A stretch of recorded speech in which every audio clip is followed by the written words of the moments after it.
नमोस्तुते गन्धापुष्पं नमः गजेन्द्रवदनं लम्बोदरसुन्दरं पश्यन्दरदासुदेवाय नमः एतत् गन्धापुष्पं नमो दिवते नमः सम्प्रदाना वै वासुदेवाय नमः श्री विश्वरूपसभज्जासि पद्मे पद्मालये सुदे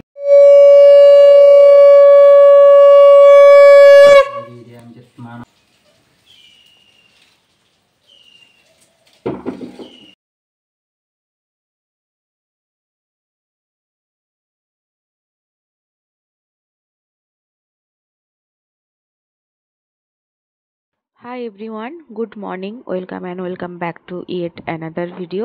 এখন বেজেছে 8:30।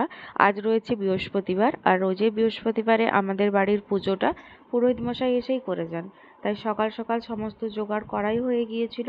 পুরোহিত মশাই এসে পুজো করে দিয়ে চলে গিয়েছেন। তারপরে 9টা নাগাদ আমি আমার ব্রেকফাস্টটা করে নিয়েছি। ব্রেকফাস্টে জলমুড়ি খেয়েছিলাম, আজ কিছু বানাইনি। তারপরে কটা ফল খেয়ে এখন চলে এসেছিলাম রুমে। রুমের অবস্থা ভীষণই খারাপ, এটাকে রুম বলা যাচ্ছে না, মানে এক কথায় যাকে বলে স্টোর রুম হয়ে রয়েছে। এত ভীষণ অগোছালো রয়েছে, যত সমস্ত জিনিসপত্র এই কদিন ব্যবহার করা হয়েছে সমস্ত কিছু বাইরে পড়ে রয়েছে। কিছু আয়রন করা হয়েছে, কিছু আয়রন করা হয়নি, আর সমস্তটা আলনায় না থেকে খাটের এই ডান্ডাগুলোতে ঝুলছে। বিছানার এই যে 4 সাইডে ডান্ডাগুলো থাকে মেনলি মশারি টাঙানোর জন্য বা একটা ডেকোরেশন পারপাসে থাকে, কিন্তু আমাদের এটা ইউজ হয়ে যায় শুধুমাত্র জামা কাপড় ঝোলানোর জন্য। প্রথম থেকে আমার এরকম বিছানার ওই জন্য সেট একেবারেই ভালো লাগতো না, যাতে এই 4 সাইডে ডান্ডাগুলো থাকে। কারণ যতই আলনা থাক বা জামা কাপড় রাখার জন্য হ্যাঙ্গার থাক না কেন, ঠিক চটজলদি করে এসে জামা কাপড়গুলো ওই ডান্ডাতেই ঝুলিয়ে দেওয়া হয়, যার জন্য দেখতে একেবারেই ভালো লাগে না। রুম এমনি অন্ধকারচ্ছন্ন হয়ে যায়। তারপরে আমাদের রুমটা একটুখানি সাইজে ছোট, সমস্ত কিছুটাই একেবারে পারফেক্ট জায়গায় রাখা না থাকলে রুমের মধ্যে স্পেস থাকে না। তার জন্যই জামা কাপড়গুলো ওখানে ঝুলছে।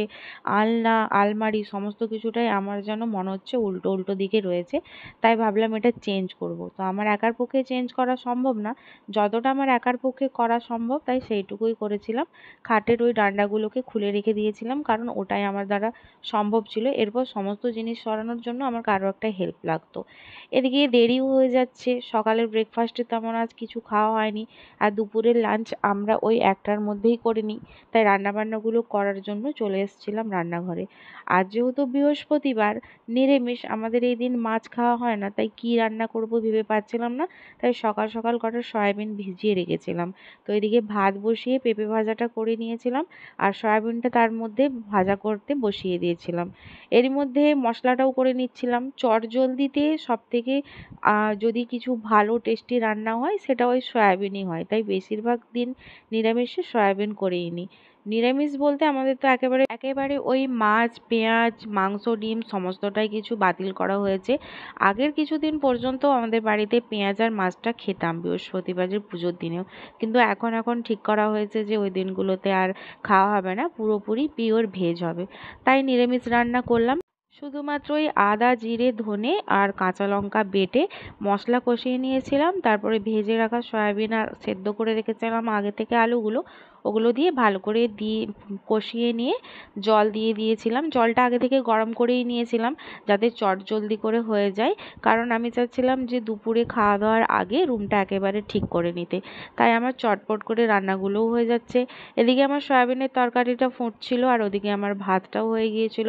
তো এখন ভাতের ফ্যানটা ঝুঁকিয়ে নিলাম।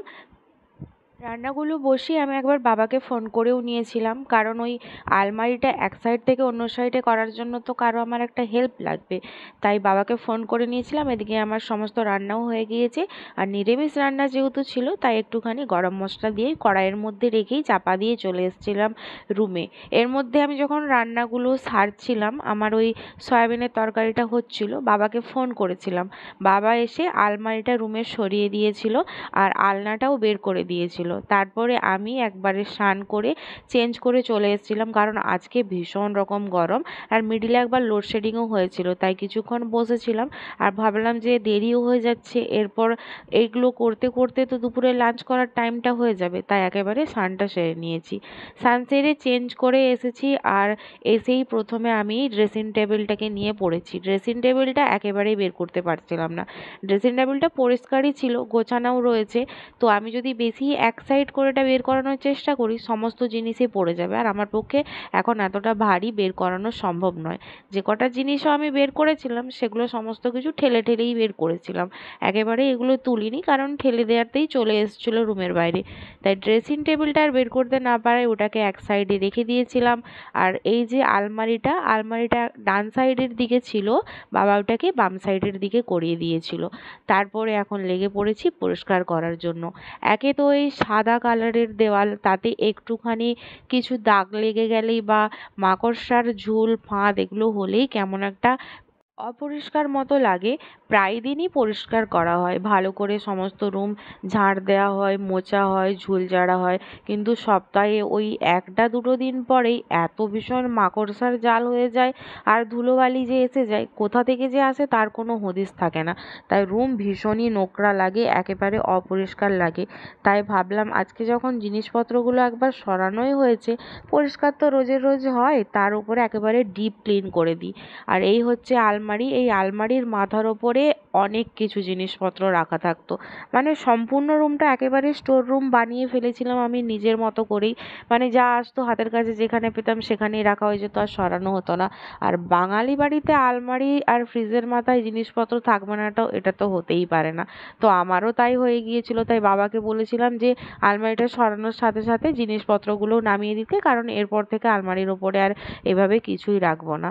তো খাটের ডান্ডাগুলো তো খুলেই দিয়েছিলাম, বাবাও জিনিসপত্র সরিয়ে দিয়েছিল, ঝুল ঝেড়ে নিয়েছিলাম ভালো করে। সব এসি আলমারি সমস্ত কিছুটাই শুকনো একটা কাপড় দিয়ে মুছে মুছে নিয়েছিলাম ঝাড়ার পর। যে সুতির কাপড়গুলো হয় ওগুলো দিয়ে করেছিলাম, কারণ অনেক বালি পড়েছে, তো তাই বেশি ওগুলো চাপ দিয়ে করলে একটুখানি স্ক্র্যাচ পড়ে যায়, তাই হালকা হাতে সমস্তটা মুছে নিয়েছিলাম। আর খাটের যে ওই ডিজাইন করা থাকে ওর মধ্যে যে ফাঁকগুলো থাকে ওগুলোতে সব থেকে বেশি ধুলো পড়ে যায়, একেবারে পুরু হয়ে ধুলোর পরত পড়ে গিয়েছিল, তো ওগুলোকেও বসে বসে পরিষ্কার করেছি। আর ওইটা পরিষ্কার করতেই সব থেকে বেশি সময় লেগেছে। তো সমস্ত কিছুটা এখানে পরিষ্কার করা হয়ে গিয়েছিল, আর এই পরিষ্কার করতে গিয়ে আমি এত ঘামছিলাম, তো বসে বসে মাঝে মধ্যে এক আধবার জলও খেয়ে নিচ্ছিলাম। তারপরে সমস্তটা ঝাড়া মোছা হয়ে যাওয়ার পর ঝাঁট দিয়ে দিয়ে রুমটা ভালো করে মুছে দিয়েছিলাম। আর এখন 5 থেকে 10 মিনিট বসে কিছুক্ষণ ভেবেছিলাম যে কোন জিনিসটা ঠিক কোনটার পরে রাখা হবে। তো আলমারি তো প্রথম থেকেই ঠিক করা ছিল যে ওই সাইডেই থাকবে, আর খাটটা আমি একবার ঘোরানোর কথা ভেবেছিলাম কিন্তু সম্ভব না এই মুহূর্তে। তো তারপরে ড্রেসিং টেবিল আর আলনাটাও রেখে দিয়েছিলাম, জামা কাপড় আর ড্রেসিং টেবিল ওগুলো সমস্ত কিছুই গোছানো আয়রন করা আগে থেকেই ছিল। তো যে কটা জিনিসপত্র আলমারিতে রাখার ছিল সেগুলো আলমারিতে রেখেছিলাম, আর যেগুলো রেগুলার ইউজ করি সেগুলো আলনাতে ভাঁজ করে রেখে দিয়েছিলাম। আর ড্রেসিং টেবিলের জিনিসপত্র তো আগে থেকেই পরিষ্কার করা ছিল, রাখাই ছিল, কারণ ওগুলো রেগুলার ইউজ হতো, রেগুলারই ধুয়ে মুছে রেখে দিতাম। তাই ওটাকে নিয়ে আর বেশি নাড়াচাড়া করলাম না। এরপর চলে গিয়েছিলাম সমস্ত জিনিসগুলোকে রেখে দেওয়ার পর বিছানার চাদরটা চেঞ্জ করে নিতে। নতুন নতুন বিছানার চাদর বেশ দিতে ভালো লাগে, তো আজকে একেবারে এত সুন্দর করে যেহেতু রুমটা পরিষ্কার করেছি, তাই আমার বিছানার চাদর কালেকশানে সব থেকে হালকা কালারের বিছানার চাদরটা আজ দিয়েছিলাম। সাদা বিছানার চাদর হলে ভালো হতো, কিন্তু সাদা বিছানার চাদরটা এই মুহূর্তে আমার ছিল না। আর এটা ছিল আমার রুমের একটুখানি প্রিয় একটা কর্নার, যেখানে আমার প্রত্যেক দিনের কিছু লেখালেখির জন্য একটা ডায়েরি ছিল, আমার একটা গল্পের বই ছিল, আর হ্যাঁ এই যে শ্রীকৃষ্ণ ভগবতের পাঠের বইটা এটাও ছিল। তো টেবিলে একটা ছোট্ট কাঁচের জারের সাথে কটা ফুল দিয়ে রেখে দিয়েছিলাম। রুমটা ঠিক আমি যতটা চেয়েছিলাম চেঞ্জ করার, জিনিসপত্রগুলো যেখানে রাখার সেগুলো রেখেছিলাম, তাই ভীষণ স্যাটিসফাইড ছিলাম। রুম একেবারে নিট অ্যান্ড ক্লিন ছিল, কিছু ডেকোরেটিভ পিস অ্যাড করলে আরও ভালো হতো, কিন্তু সেগুলো এখন আমার কাছে নেই, অন্য একদিন সেগুলো করব। তো রুম পরিষ্কার আমার দুপুরে লাঞ্চ করার মধ্যেই হয়ে গিয়েছিল, এখন করে নিয়েছিলাম ভালো করে ফ্রেশ হয়ে চেঞ্জ করে লাঞ্চ। তো আজকের জন্য ভিডিওটা এতটাই, দেখা হবে অন্য একটা ভিডিওতে, বাই।